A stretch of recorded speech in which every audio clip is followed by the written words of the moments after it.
Hello and welcome again to Perspective Pennsylvania. I'm Paul Norton, and on our program today we want to look at an activity that's typical of this time of the year. We want to look at a haunted theater that is anything but typical. It's the haunted theater that's being run at the Barn Playhouse and has been for the past 13 years. Yes, 13 years. And it's getting unluckier all the time. The producer, since it started, is Arlene Sargent, and she is our guest for the beginning of this. And why did the haunted theater come into being? Well, we needed a fundraiser that was going to earn us a little bit more money than bake sales, car washes, and so forth. And we thought we should be doing something that's more theater-oriented because we are a community theater. And it was around September we were talking about it, and we said, how about something for Halloween? And that's how it started. And here you are. But why would a theater need a fundraiser? Doesn't the theater raise enough funds on its own? The theater raises an incredible amount of money, but the problem is there are a few community theaters that are totally self-supporting. And we own our own property, so we have all the property maintenance, plus we pay taxes. And we pay 2 sewer taxes. Incredible lighting bill. You are a not-for-profit organization. Yes, yes. But you have to pay taxes. Yes. Because of what? Why? I would think you'd be free of question. I used such to remember mundane the answer. concerns. We tried to get free of it, but I don't remember why we do have to pay taxes, but we own a chunk of land. And All right, can we take a look at this? Sure. This is what tells us you're all about, the haunted theater. They say this is the 14th annual, but you said this is your 13th year. Well, it's, So, 14th coming up. Okay. Yeah. And your schedule, you start Wednesday the 13th. You run Wednesday, Thursday, Friday, and Saturday for 2 weeks. And then 27, 28, 29, 30, and 31. Right. And it's $3 for the first week. Well, actually, it's on Wednesday and Thursday nights. The weeknights is $3. Oh, okay. And then Friday and Saturday is $4. Right. And also Sunday. And then Sunday, the 31st, Halloween Day. Now, you are located where? In Jeffersonville, which is just outside of Norristown, right off Main Street. Okay. And you're on what? You're on Route... We're on the corner of Rittenhouse? Rittenhouse Boulevard and Christopher Street. And Jeffersonville. In Jeffersonville. We're in the middle of a neighborhood.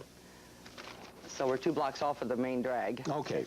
And if you go into Jeffersonville and ask anybody at the gas station on the corner, they'll tell you how to get to the Playhouse, right? Usually, unless they're brand new to the area. Yeah, well, then you let's just hope ask not. the next guy. All right, we've got some video that we want to show you that gives you an idea of the kind of activity that goes on. Here it is, Arlene. Describe what's happening here. This is a little dark. Okay, well, Susie is doing a walkthrough, trying to get the performers. This is kind of spooky here. Yes, we aim for eerie and spooky and weird, and we want to make people feel upsettled but have fun, too. I'm trying to tell what they're doing there. Yeah, well, see, that's the problem we had in Right. dubbing this video off. Now, That was a jukebox in the last chance, or last call. Grim, last call? Is that what it, yes, Okay. last call. Saloon. And, oh yes, and that's part of the saloon there too. And this was the first room that they would go into. And there's Grim, in fact. Okay. All right, now this was the bright part of the videotape, so It gets if so you go to the Barn Playhouse, it's going to be very dark, but that's what this is all about. Now, we will be showing you some of these characters as we go along. This is the saloon, huh? No, now here we're in Dr. Jekyll and Mr. Hyde's room. There's a butler leaving. Butler brought to drink. There's Dr. Which is he? He looks as though he's... Yeah. Oh, he's really, that's Aura. He's really good. I think he just croaked. Yeah, he croaked, and there he he is appears to be emerging as... coming out from under the thing. Right.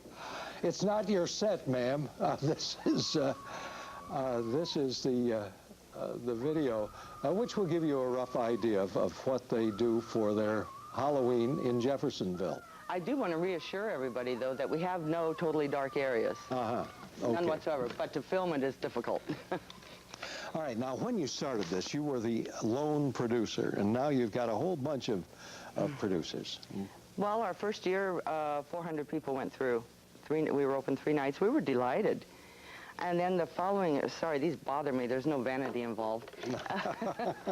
The following year, it was 800, and then it was 1,600, and then went to 2,400 customers that would go through. So we started expanding the number of nights, and then pretty soon it was like, wait a minute, I can't do all this. So I named producers in charge of makeup and costumes and set and props, building the Haunted Theater, which we build a structure within our structure. Mm-hmm. That's the Haunted So it Theater. has become a very substantial fundraiser. The last 2 years, over 5,000 customers have gone through. Mm-hmm. At $3 or $4 a head. Yes. And so you send the flyers that I just showed to schools, to markets, to wherever. Wherever anyone will take them. Uh-huh. And these people come and you are providing your building with roofing and siding and seats and so forth. Would you describe how the funds are used? Well, since we have a 200-year-old barn, it needs a lot of work done to it, and we've been able to put in a new floor in the auditorium and carpeting covering it, so it's a little less sound when you're prancing through. And we put a roof on, and we put siding on. We just this past year got handicap bathrooms. And we do have a ramp, which we've had for 3 or 4 years. Complying with the American with Disabilities Act. Absolutely. And we've had a ramp for several years that we have removable seats so that wheelchair people can come up and can be seated in the auditorium along with everybody else. The trouble was it was difficult to use the bathrooms. So we now have the handicap How many shows do you do a year at the Playhouse? At the Playhouse, we do 5 shows during the summer. We have no heat or air conditioning, so that's where more money of it, will eventually go. Yes. Mm-hmm. And we do 5 shows during the year, and then end with a Haunted Theater. Okay, and you've got a lot of things to think about. The fatal fire at Great Adventures in 1983 caused you to stop and think, gee, we've got a lot of people wandering around there in the dark. Yes, our maze was totally dark also, and we had things like threads hanging from the ceiling to tickle people's faces, and that's what happened at Great Adventure. Someone, I believe, used a Bic lighter. Oops, I shouldn't say his name. And we used a lighter. And it started a fire that ended up quite a disaster. So we had to do some rethinking. And we somewhat restructured and made sure there were no dark areas so that we wouldn't run that risk. Mm-hmm. Well, now you joined, Joe Aloya has joined you as Yes. sort of a co-producer. He joined us in 1985 with some fresh ideas, which we needed by then, and a lot of enthusiasm. He's been involved ever since. Mm-hmm. In fact, he's here watching us today. Right, okay, and you've got a treasurer for all your budgets, 9 producers. What do the room directors do?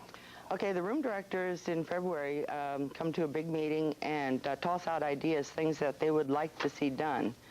And then the producers get together and decide what would be a nice flow, call the people with the ideas and say, okay, now design your space and decide what your decor will be, what your performers will do, because then if they don't have a specific act to follow, the audience doesn't know, the customers don't know when they come through what they're trying to attempt. Mm-hmm. Okay, you needed new blood, so you have auditions for this. Okay. Yes, we started them 3 or 4 years ago, and the first year we said audition. Well, that scared off our regulars, and because we do ask that everyone who wants to perform I should think your regulars would be used to the idea of auditions. Most of our regulars don't perform on stage. Oh, I see. They're tech people, or they're friends of tech people, or friends of people who do perform on stage. We have a few that are stage performers, but you need 50 performers for each night that you're open? Mm-hmm. That's an awful lot of people. Yeah, it is. For a haunted house. Well, we have 13 rooms, and each room is a separate set with a separate scenario. Mm-hmm. And also, not everyone can do all 13 nights. In fact, we just finished the auditions, which are now named improvs. We just finished them, and we had 130 people come out for it. All right. We are using all but 6. Now, we're going to take a break. When we come back, we're going to meet the head witch and the Grim Reaper. Would you tell us a little bit about these people? Yes. Well, the head witch has been with us for 14 years. She was one of the original group that started the Haunted Theater. And she's now in fact, under my wing, training to take over my job should I decide to retire. And she is very heavily involved in the Haunted Theater, does everything from lugging stuff to building walls to performing, and plus she has a marvelous cackle you'll have to hear. Oh, we will. And the Grim Reaper came through on Halloween night, I believe. It was either that or Mischief night, but I think it was Halloween. And in costume, which you'll see today. And I said, I just looked up at him and I said, how would you like to perform in the Haunted Theater? He just nodded kind of a... All right. And he's now a producer. We will take a break. We'll be back with the Head Witch and the Grim Reaper from Haunted House at the Barn Theater. We'll be back in a moment.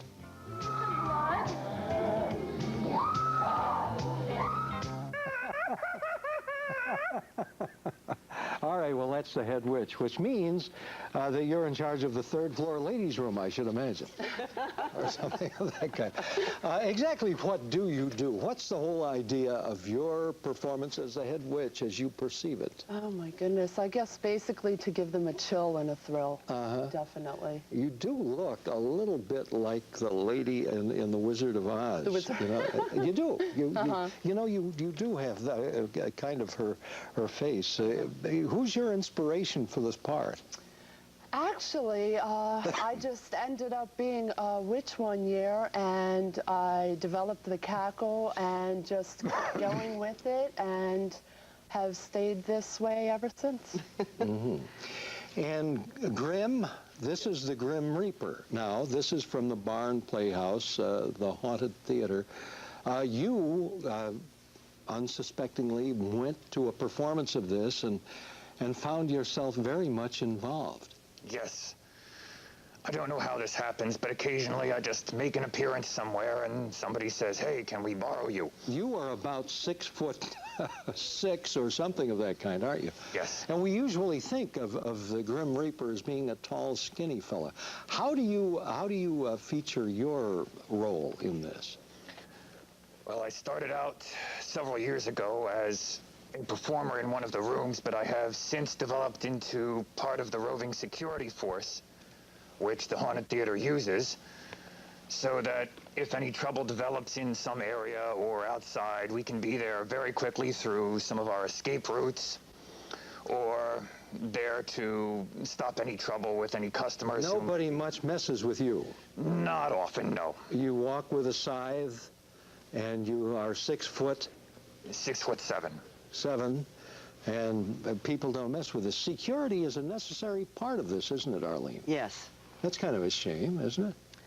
It is, and but some people, their idea of having fun is being destructive. And so you do see to it, though, that the whole thing is secure inside and outside, so anybody that comes there can feel safe.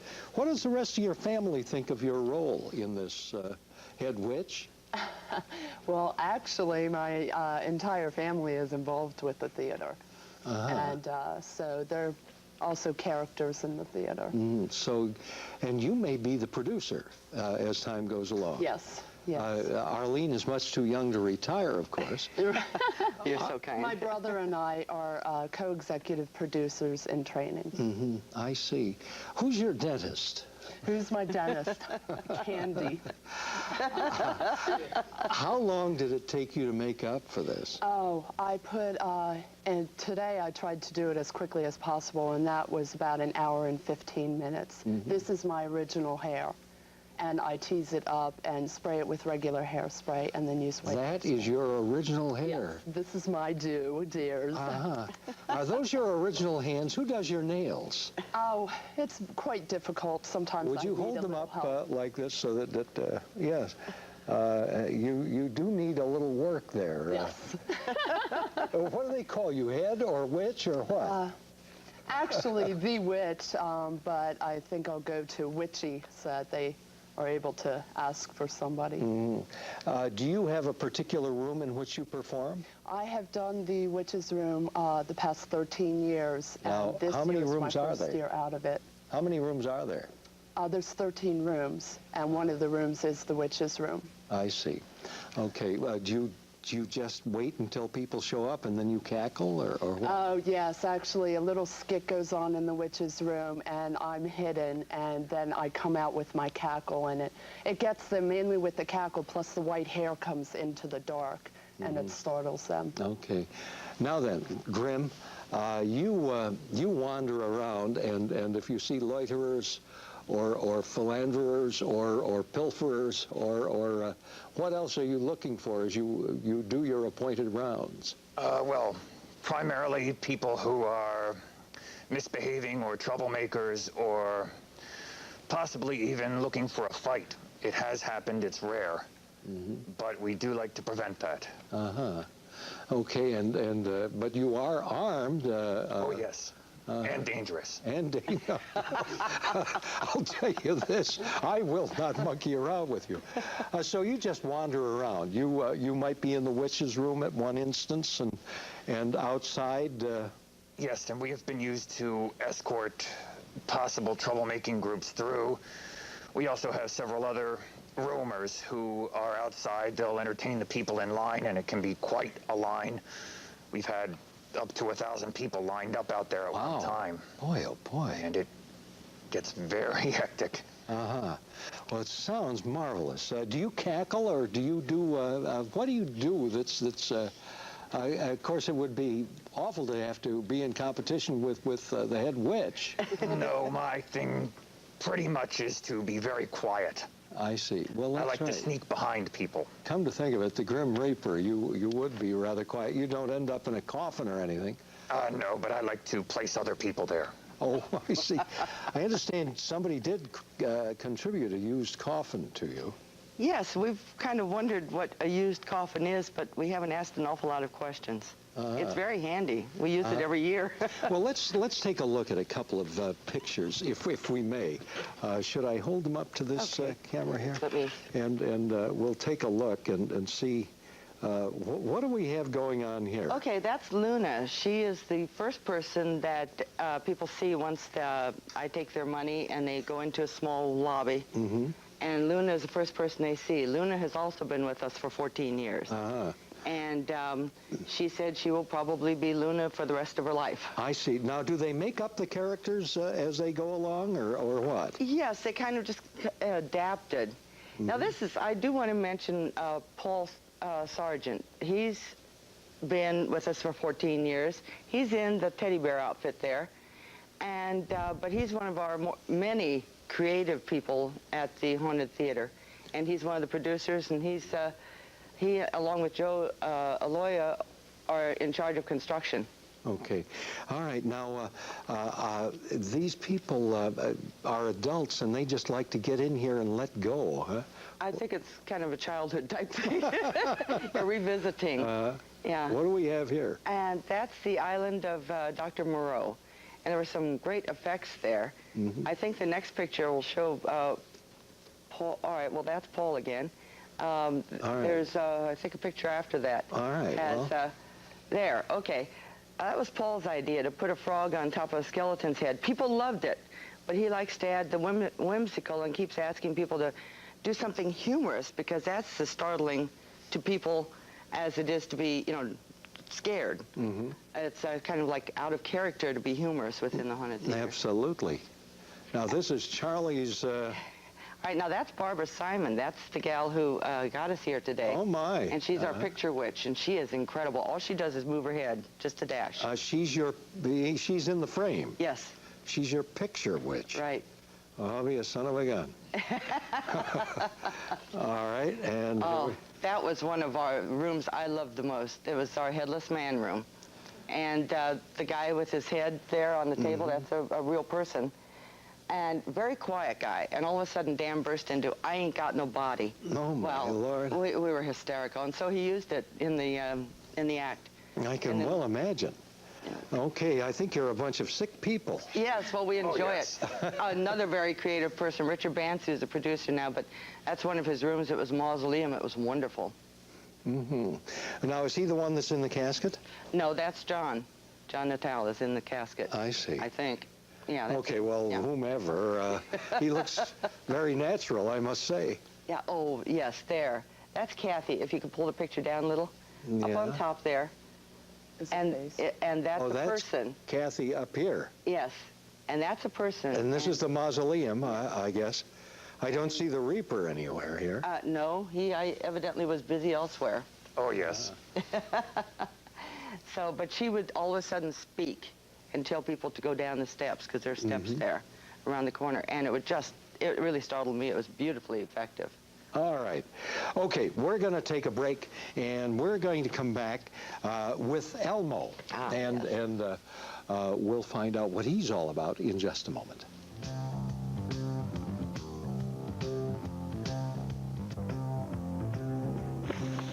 Well, there it is, the Haunted Theater at the Barn Playhouse, and you can join them, Rittenhouse Boulevard, Christopher Street in Jeffersonville, Pennsylvania.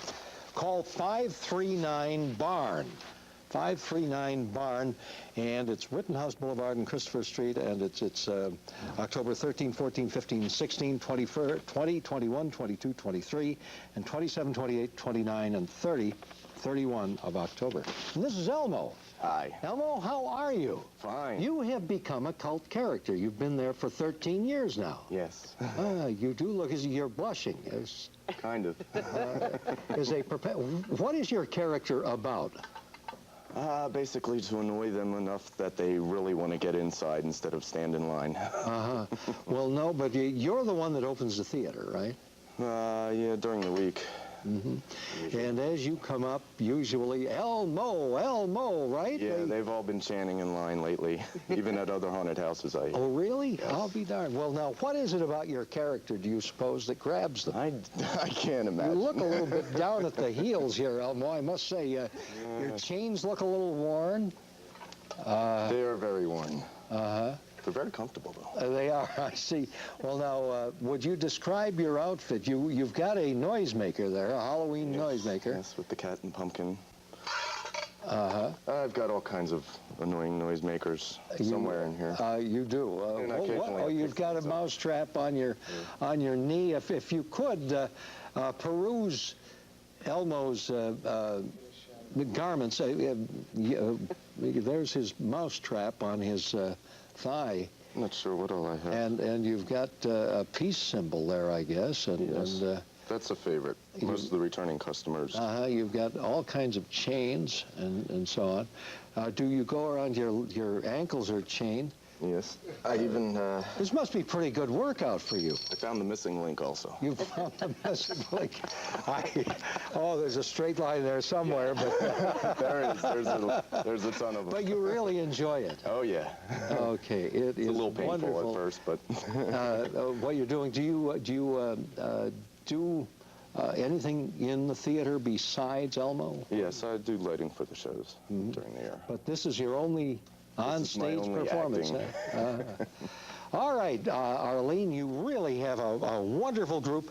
If anybody would like to help the Haunted Theater or run it or perform in the theater, what should they do? Call 539-BARN. We have our own line on the voicemail for the Haunted Theater, and I'll be glad to call them back and see how they can contribute their time. Terrific. Okay, you'll get a recording device, 539-BARN, and if you just like to go and watch, it's a lot of fun. And it's $3 weeknights, and it's $4 on weekends. That's all the time we have. I'm Paul Norton for Perspective. Have a good day.